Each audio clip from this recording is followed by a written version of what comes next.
Makasih ya, Pak. Makasih ya Pak, kami berjanji nggak akan mengulanginya lagi. Ya.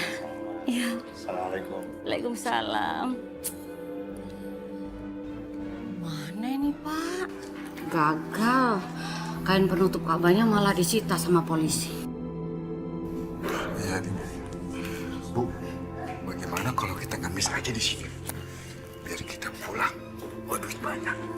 Iya, satu-satunya cara cuma itu Pak. Kalau kita berani ambil kain Ka'bah lagi, nanti tangan kita dipotong. Iya.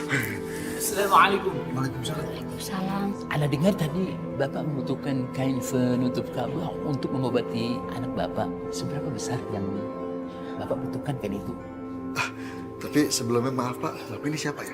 Nama saya Jumadi. Ana asal Indonesia. Ana sudah lama tinggal di sini.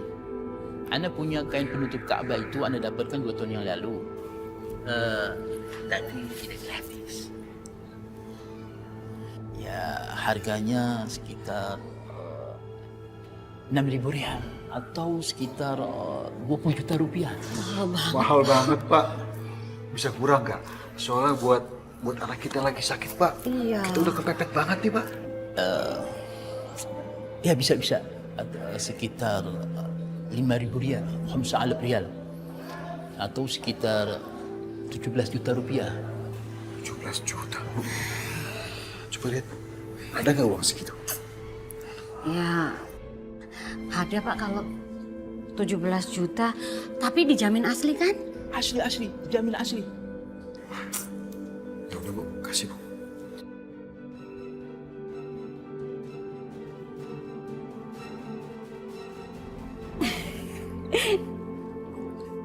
Ini kainnya, Pak. Bagus, ajib.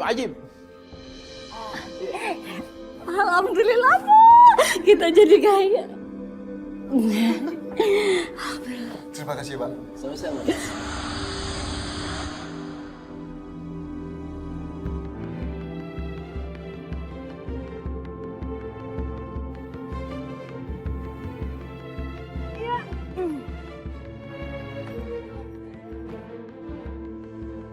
Pak Salman, Bu Rani baru pulang umroh.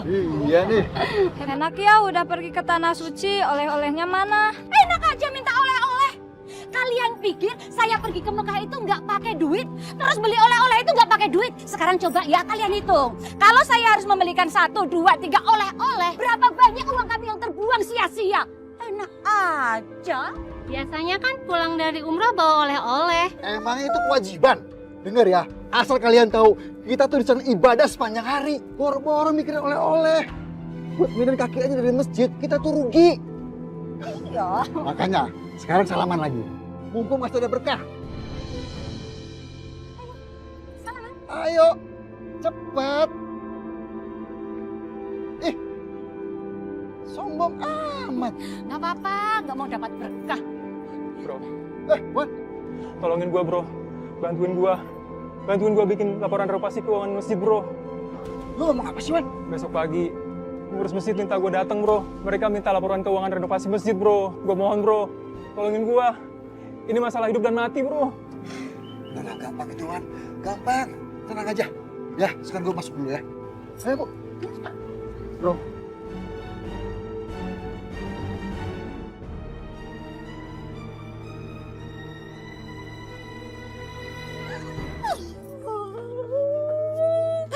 Akhirnya kita bisa kaya raya dengan kain ini, Pak. Bukan kaya lagi, Bu, tapi tajir melintir. Nah, Bu, kita akan makin kaya kalau kain Ka'bah ini kita potong kecil-kecil. Terus kita bilang, setiap potongan ada khasiatnya. Sekarang ambil gunting, Bu. Iya, Pak. Kita akan kaya. Loh, lu malah main handphone, guntingnya mana? Main handphone apaan sih, Pak? Rani tuh lagi ngirim pesan ke semua sosial media Rani. Kalau Rani jual kain Ka'bah. Nih, Rani upload di Instagram, di Facebook, di Twitter. Itu sosial medianya Bapak juga. Oh iya, oke. Bener, Bu, gua masih angkat. Iya. Kita kan baru pulang dari Mekah kan? Masih mau padang pasir gitu. Oke, Bu, beres. Ada pesan Pak dari Mas Sigit. Ran, mau dong kain Ka'bahnya? Ada berapa banyak? Kemarin bos aku nyari. Dia berani bayar.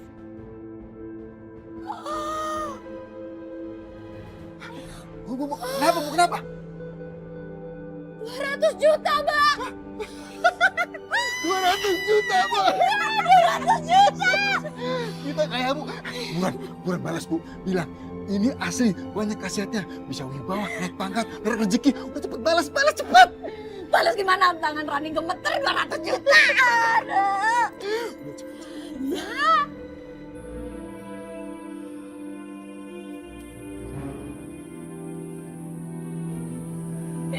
Coba kamu cek lagi. Oke, Pak. Mas Sigit, pokoknya dijamin kain ini asli. Baru kemarin pulang dari Mekah kita. Ya kan, Bu? Iya Mas Sigit, kita susah payah lo dapat kain itu. Kemarin kita hampir masuk penjara dan tangan kita hampir dipotong sama polisi Arab. Tapi untung kita selamat dan dapat kainnya. Gak usah ragu, Pak. Kain ini asli. Apalagi khasiatnya, Pak. Bisa naikin wibawa, keselamatan, kesehatan. Pokoknya banyak deh, Pak. Coba cek Haris. Bagus Pak, asli. Mas Salman, Mbak Rani, saya percaya kain ini penutup Ka'bah. Dan saya akan bayar langsung 200 juta sesuai perjanjian.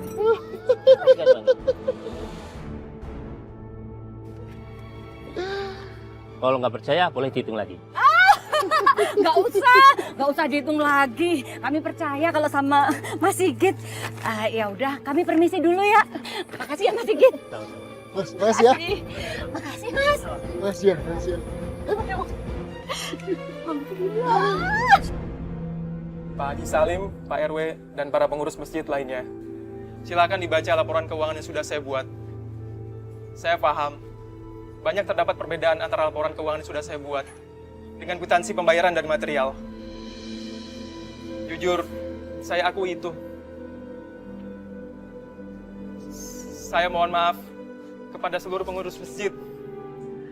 Belakangan ini, hidup saya nggak pernah tenang. Saya sudah berbohong kepada seluruh pengurus masjid, terutama pada almarhum Haji Mardani. Haji Mardani nggak salah, Pak. Yang salah, saya dan Salman.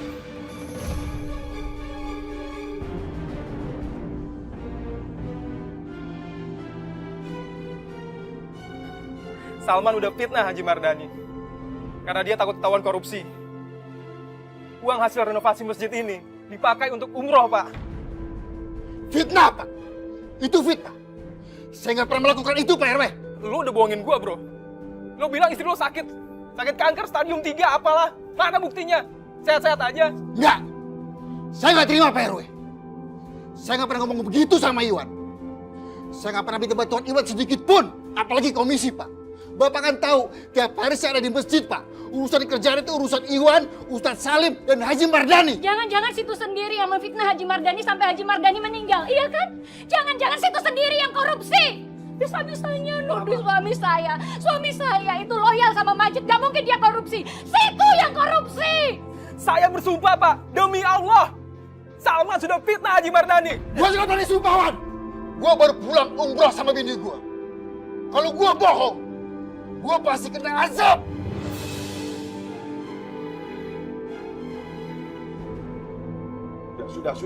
Sudah. Kalian itu jangan bertengkar di sini. Masalah ini harus diselesaikan dengan hati yang tenang. Kalau situasinya, kondisinya panas seperti ini, masalah ini nggak bakalan kelar.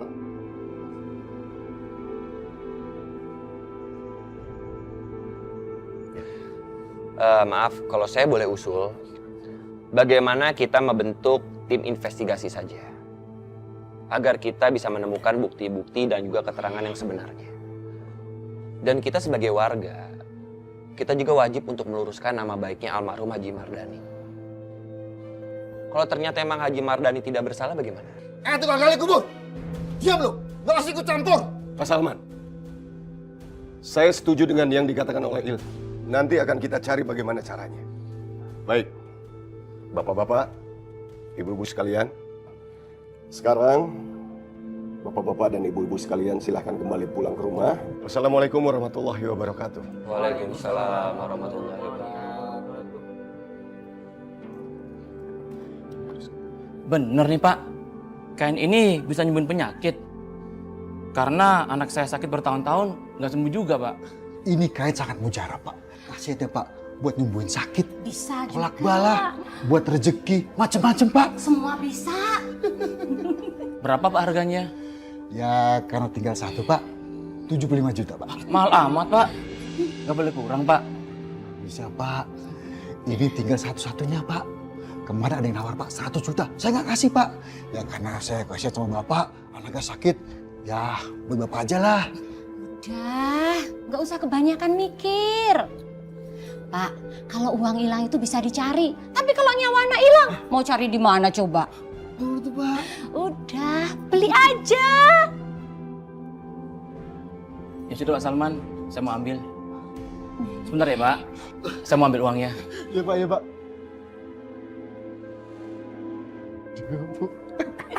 75 juta, Pak. Bangun, Dek. Adek. Bangun, Dek. Bu, saya sudah beli kain kiswah kabahnya. Kain ini banyak khasiatnya Bu, bisa menyembuhkan berbagai macam penyakit. Alhamdulillah. Semoga anak kita cepat sembuh ya, Pak. Tapi gimana cara pakainya, Pak? Cukup dicelupkan, lalu diminumkan ke pasien Bu. Tapi, Pak, anak kita lagi kritis. Gimana kita mau ngasih minum? Dokter aja ngelarang, kita nggak boleh kasih minum, Pak. Kata pemilik kain ini, dicelupkan aja Bu, lalu diminumkan. Buruan sana ambil airnya, demi kesembuhan anak kita Bu. Iya, Pak, ya. Cepat ya Bu.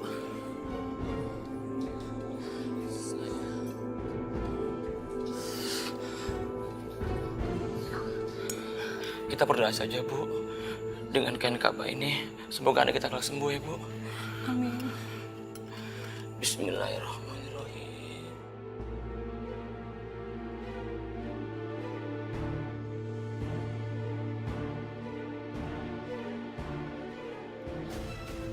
Nak, Bu, anak kita. Panggil dokter, Bu. Dokter! Dok, tolong anak saya, Dok. Dok, tolong anak saya, Dok.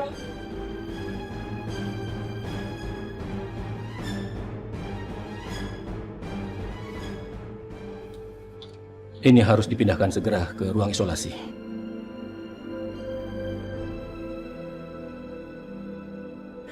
Pak dokter, Pak. Gimana, Dok? Kami sudah periksa secara teliti mengapa pasien menderita kejang-kejang. Ternyata penyebabnya adalah cairan yang dimasukkan ke dalam mulut pasien. Mungkin itu pengaruh dari debu-debu yang menempel pada kain kiswah yang ibu celupkan dalam air untuk diminumkan kepada pasien. Bapak dan ibu tahu kan kondisi pasien dalam keadaan kritis. Seharusnya bapak dan ibu tidak nekat melakukan tindakan itu. Tapi, Dok, kata penjual kain itu, Dok, kain itu bisa nyembuhin semua penyakit, Dok. Iya Pak Adi, saya tidak menyalahkan keyakinan Pak Adi, tapi kenyataannya kain itu kotor dan mungkin mengandung banyak virus-virus jahat yang masuk dalam tubuh pasien. Selain itu, dalam kondisi kritis, tidak boleh pasien diberi minuman atau makanan secara langsung. Itu bahaya bagi keselamatan pasien. Terus, Dok, anak saya gimana, Dok? Maaf Bu, kami tidak bisa berbuat banyak untuk menolong. Kami sudah berusaha keras. Tapi apa daya, urusan umur Tuhan yang menentukan. Ayo ke rumah Salman! Kita tuntun Salman! Ayo kita ke rumah Salman! Ayo kita ke Salman! Dasar dia, penipu dia. Ke rumah dia yuk. Kurang ajar dia, penipu dia. Sebentar. Ini bapak-bapak mau pada kemana? Emangnya ada apa? Ilham, kami ini mau ke rumah Salman. Gara-gara dia, anak saya jadi meninggal. Iya Ilham, dia itu seorang penipu. Dia sudah jual kain penutup Ka'bah. Katanya asli dan ada khasiatnya. Tapi mana buktinya? Nggak ada! Bener itu. Saya sudah beli mahal dengan harga yang mahal sama dia. Saya juga rugi banyak gara-gara dia. Puluhan juta uang saya habis gara-gara dia. Saya akan tuntut dia malam ini juga. Ayo,